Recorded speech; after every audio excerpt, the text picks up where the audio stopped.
Yo, good morning mga katongs. At medyo alas 9 na. Naikarga na ni paring Jay kanina yung yung mga gulay. Mamaya update ko na lang kayo sa presyo kung magkano. Tapos ayan, hindi na ako nakapag-vlog. Maga-maga ako nag-spray doon sa Ampalaya. In-sprayan ko dahil itong talong ang in-sprayan ko kagabi. Kaya hinabol ko kanina maga yung Ampalaya natin. Yan, update ko po kayo sa sigarilyas mga katongs. Ang dami ng bulaklak. Ang dami ng bulaklak.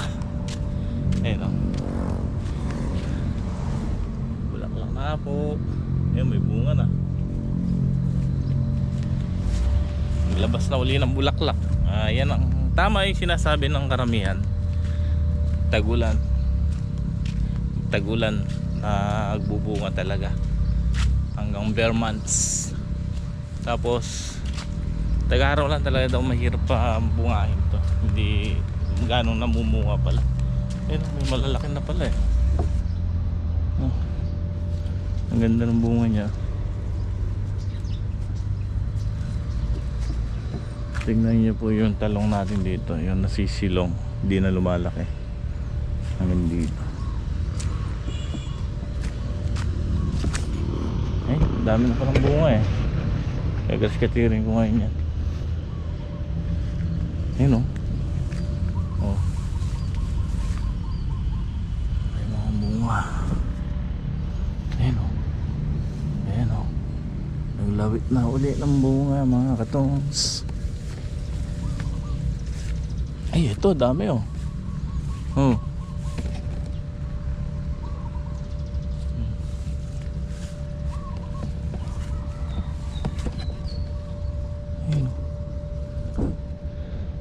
Okay yan. Tingnan natin dito sa loob. Dito sa loob wala. Ayun, meron sa taas.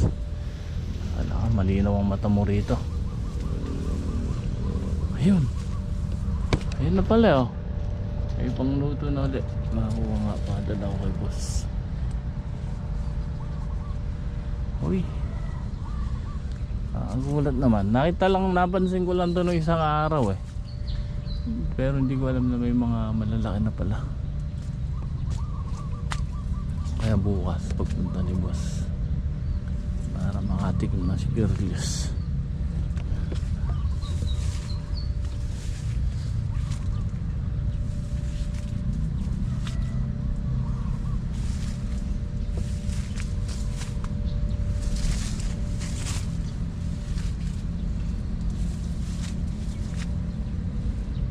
Handa lang dito sa loob ng bunga.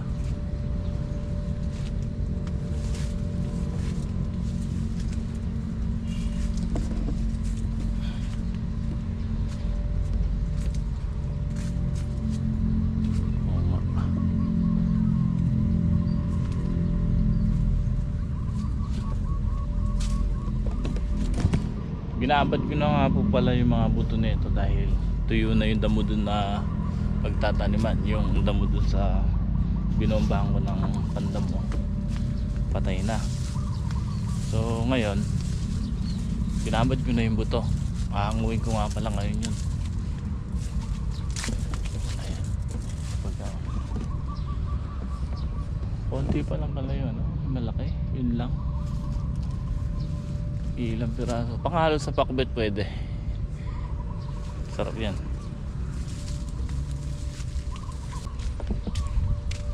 Si Batot, si Apumboy lang ang kasama ko sa ngayon dito. Si Joey hindi pumasok. Then sila kuya, umuwi na rin kahapon.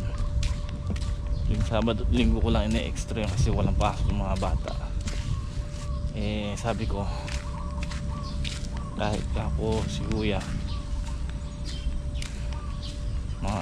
kahit hanggang 5 araw para makaluwag kami ng trabaho dito.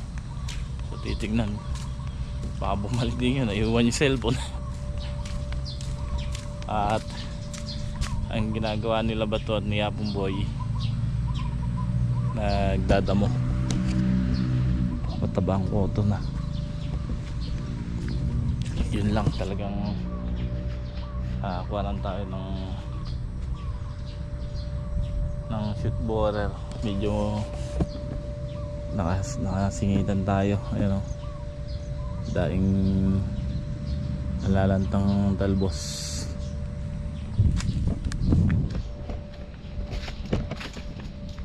Pagka talaga mahina loob mo, makita mo yan. Pero yung kahapon, yung pinarabis ng talong, wala namang butas. Bago lang to.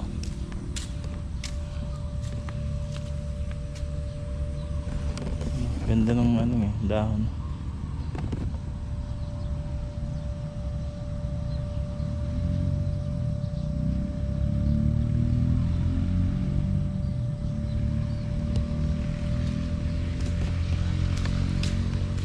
Yan ang problema sa talong. Hirap ano yan.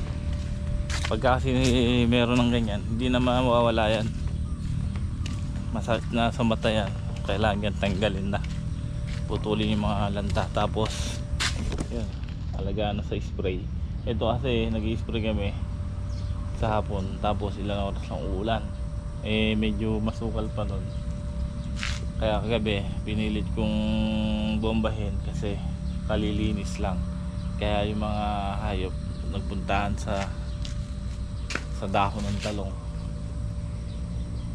So ayan, ganun gagawin natin. Pero tapos ito, hindi ko na palalakihin yung yung damo nito. Bobombahin ko na rin ng pandamo yan. Pahanginan ko. Ito yung puso ng sigarilyas natin.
Update tayo sa presyo mga katongs. Andito na po si Paring Jay, galing biyahe.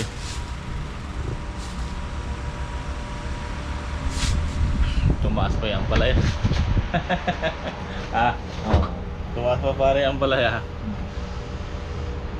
Ayan o. Ang palaya natin 19 bundle lang pala yung good. So presyo niya 1,000. Yung segunda 70. Segunda lang po na ang palaya yan, 70.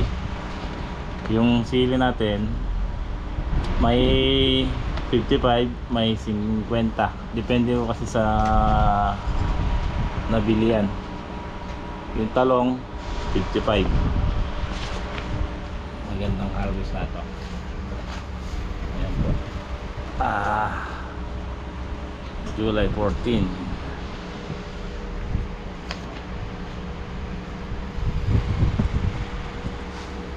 Madalang pa parin pa ang palero. Meron pa, meron. Kaso, Mahal lang to. hindi, ano? Mahal, matandang puno na siguro. Oo.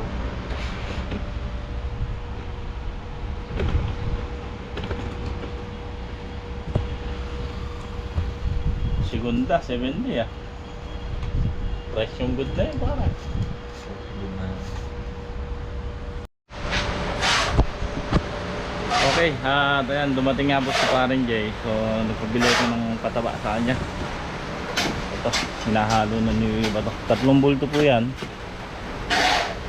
Ito combination yan mga katong. 2 triple 14 na Atlas at saka isang winner. Sasabog natin ngayon sa talong ngayon. Sasabayan natin yung ambon para malusaw. Yung Atlas po mga katong ng triple 14, mabilis lang po malusaw yan. Di ka mukha ng mga swire. Yung swire na triple 14, magdamag yung babad, hindi pa malulusaw. Kaya maganda yung Atlas.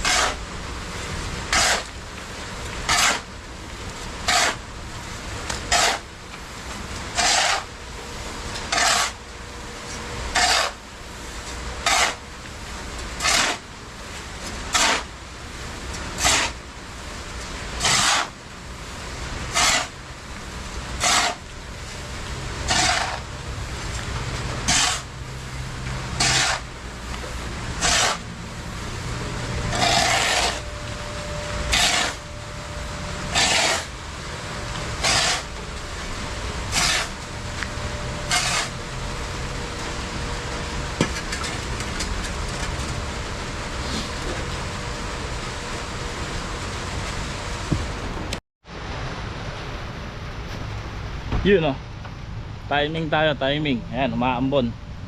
Yung ganyang klaseng ambon, maganda na yan. Basta mapatakad lang yung pataba, malulusaw na yan. Eh, basa pa yung lupa. So ayan, sinasabayan namin ni Bato. Nakakailang tubig na kami. Dito na nga po kami. Ayan.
Okay mga katongs, ayan, sa tayo magpataba.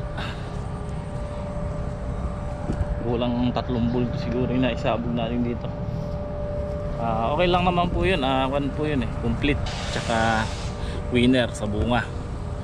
So patitigasin niya yung dahon ng ating halaman. Yung complete, yung puno, yung dahon. Tapos yung winner, yun naman ang magpapaganda ng bunga. Siguro may yayari lang kami ni Baturo na ilalak na isang span dun sa may ampalaya, tapos pahinga na kami. So nasagad tayo kahapon. Tulad ganina, maaga tayo nag-spray, tapos dito kagabi, anong oras ako nayari, naka ibang karga ako dito kasi kada butas na yung ini-sprayan ko, tapos kabilaan, tapos isang butas uli kabilaan. Hindi na pwede yung dalawa ang tudling, makapal na yung ating talong. Ayan o, kapal na. Malinis na po lahat yan. Ang yun na lang, sabi ko kanina, kaya grass cutting ko, kaya lang hindi talaga kaya ng ng mata. Pikit na pikit ako. So nakatulog ako, anong oras na rin akong nagising, alas 12 sakto. Maya maya dumarating na si paring Jay. So may dala siyang pataba, tapos maambon. Kaya sabi ko, iba to, ihisabog na natin, samantalahin natin hanggang maambon. So yan, natapos din namin yung sambugan. So pasensya na kayo sa ating vlog ngayon, medyo one lang. So bukas may pinakuha akong 2 tao kay Apongboy, kasi yung iba rin, halos kalahati pa damuhin dito sa talong yung puno, padadama ko, tapos pababawasan ko ng dahon yung ilalim. So tapos si Joey, si Apongboy, bali 4 silang dadamo dito. Siguro mayayari nila yun hanggang bukas maghapon. Kami ni Bato, ayan, tatali namin yung kinadkad namin nila porking tali dito. Tapos may ilang tudling pang dadlaran doon na tatalian. Yariin muna natin ano doon, yung lock sa taas, para maisampa ko yung talbos. Isa na lang, da.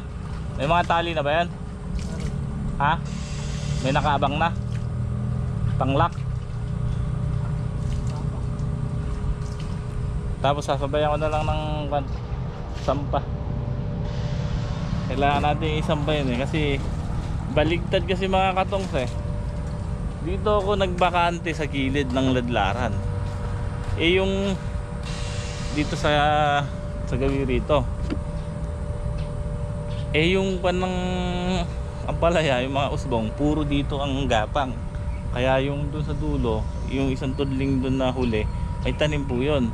Wala pong ladlaran doon. Kaya ang alam ko kasing hangin pag ganun. So doon nagkaroon ng ng dapat lagyan ng ladlaran. So pagka maluwag tayo, lalagyan natin, tatuyo lang natin ng mga bukawi yan. Baligtad, kaya nga dito ako nagbakante ng ng kabiyak eh, ng ladlaran. Kasi alam ko pag ganun yung hangin, kaya doon ang pagtala ng talbos. Kung napapansin nyo po sa gitna, puro pag ganun yung talbos niya. So sabi ko, mali, baligtad ang nadali.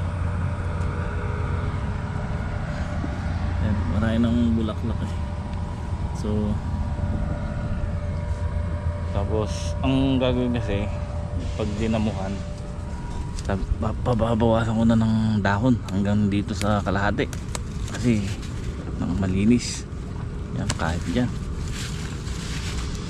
kalahati, para kita yung puno. Yan, taas. Bukas 4 sila nila Apongboy, si Joey, tsaka si may makukuhanan, may masasama daw si Apongboy, mga 2, para pagka i-spray natin walang tataguan. Ito, pausbungin ko lang yung damo nito, tapos yun, i-sprayan ko na ng pandamo.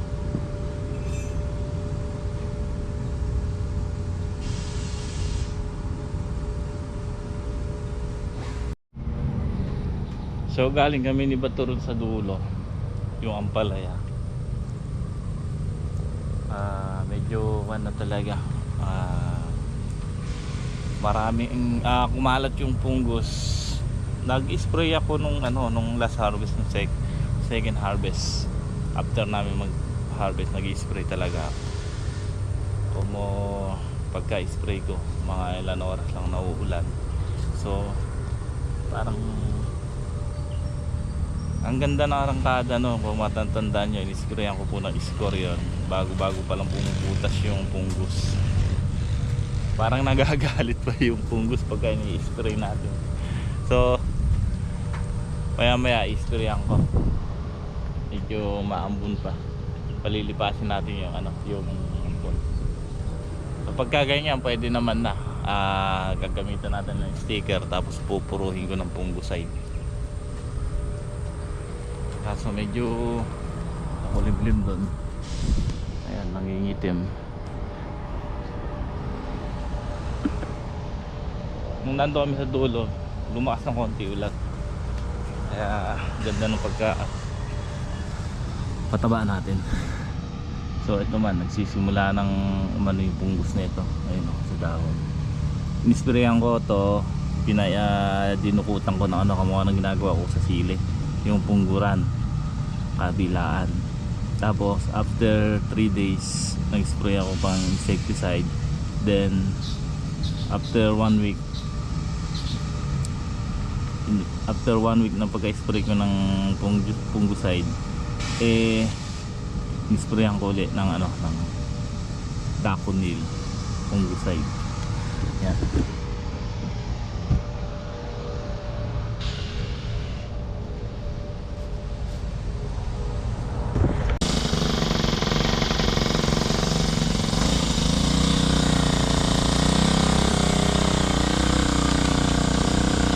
Okay mga katong, sisingit tayong mag-spray. Kailangan natin sprayan to. Ang bilis kumalat ang pungus. So tama si Sir Rubio, Jeff Rubio. Nakita niya kasi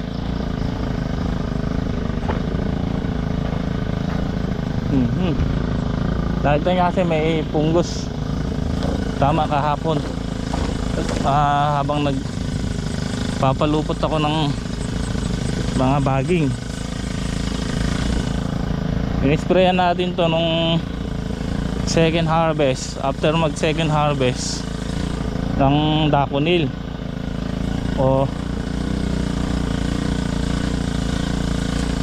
yun nga lang, naulan din nung gabi.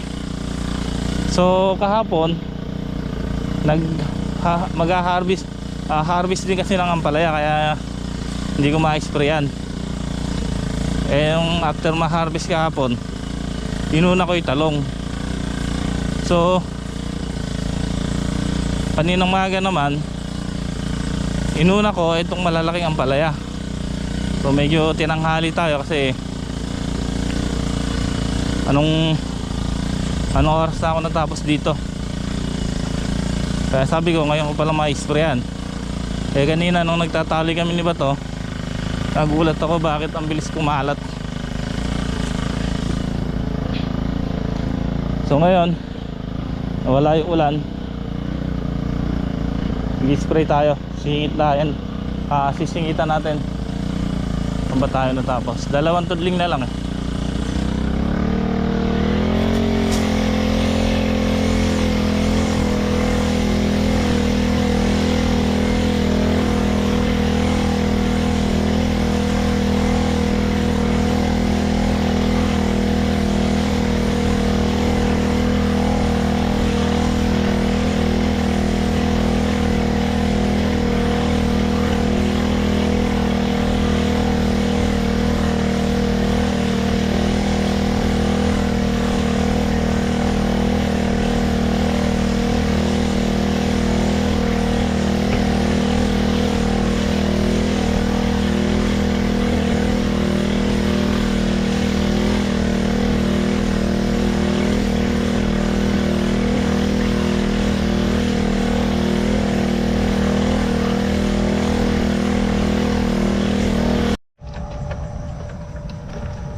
Okay, ayan mga katong, tapos na tayo mag-spray. Huwag na sana ang umulan.